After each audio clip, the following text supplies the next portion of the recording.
When we come to the Scriptures, we have to interpret the Bible so that we understand what it means. In this session, we'll be looking at the very basics of biblical interpretation with some overviews. We want to look at what is exegesis and what is hermeneutics.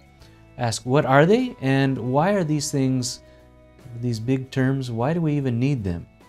We also want to look at what we call IBS, or Inductive Bible Study. Inductive Bible Study will look at the three main movements of Inductive Bible Study, which is the observation, the interpretation, and the application of Scripture.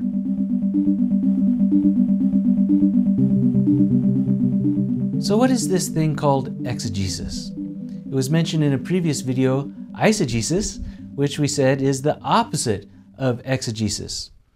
Exegesis is discovering the meaning of the text for the original author and the original audience.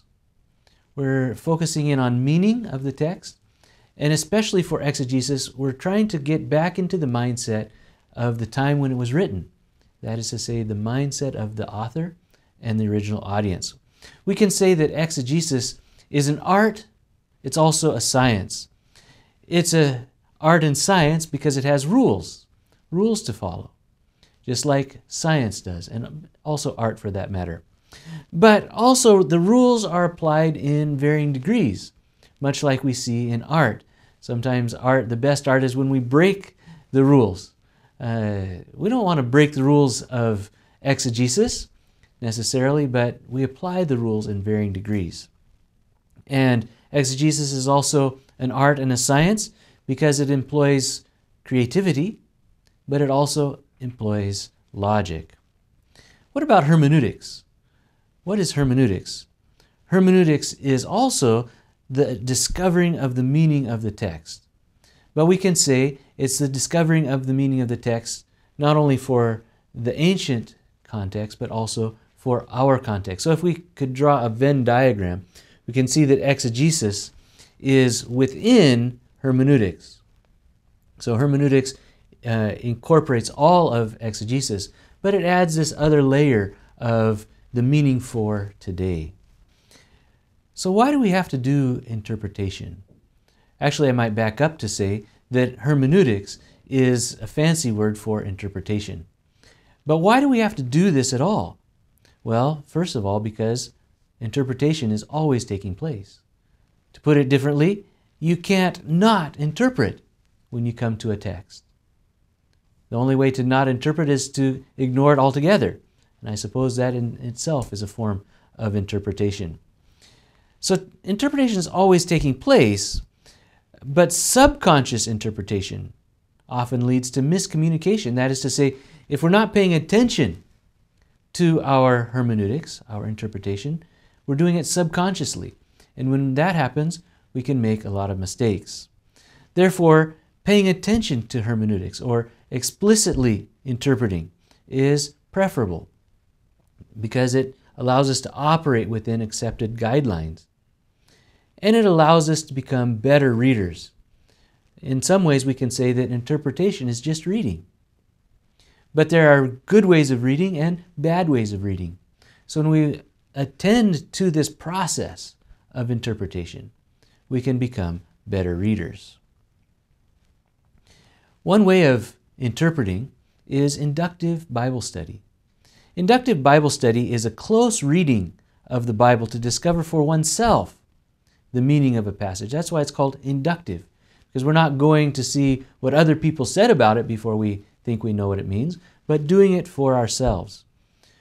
We can also say that IBS is the techniques, or a set of techniques developed to help non-professional Bible students to understand the Bible. And as I already mentioned earlier, it's based on this process of a three-movement process of observation, interpretation, and application. Now, it's very useful to look at each one of those in turn and really understand what is involved in each step of the process. But in practice, it's not exactly a 1, 2, 3 process.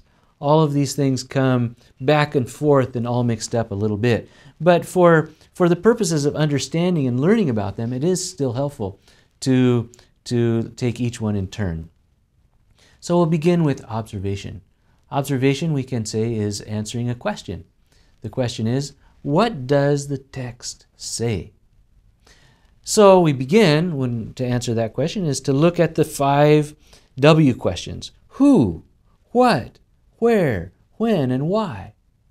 So who is involved in this passage? Who is this passage talking about? Or even who wrote this passage? What is going on here? What's involved?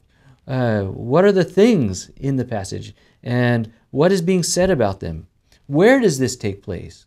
Where was it written, perhaps? But especially, where is the events recorded in the passage taking place? Or if it is, for example, a letter, where was it written from and where was it written to? When did it take place? When are the events taking place and when was it written? And why? Why was it written? Or why did the author say these things in this way? We can also answer the observation question by looking at the literary details. For example, are there patterns in the text that we can recognize? Or repetitions, same word repeated, or same sentence repeated? Or changes in tense? You know what tense is, yeah? For example, present tense, future tense, past tense. And changes in voice. For example, first person, the author is talking about himself or about his group. Or second person, talking to the people that are addressed. And third person, talking about someone else. So all of these kinds of literary details you'll want to look at. After you've spent quite a bit of time looking at these details, you want to ask the interpretation question. What does it mean? So the heart of IBS is interpretation. So we ask the question, what is the big picture to which all these observations point? It's sometimes easy to get so involved in those observation details that we forget to move on to the interpretation question, to ask, what does it all mean? So what is the question that we might ask? So we can say, what is the main point of this passage? Or what is the purpose of this passage that the author was trying to communicate?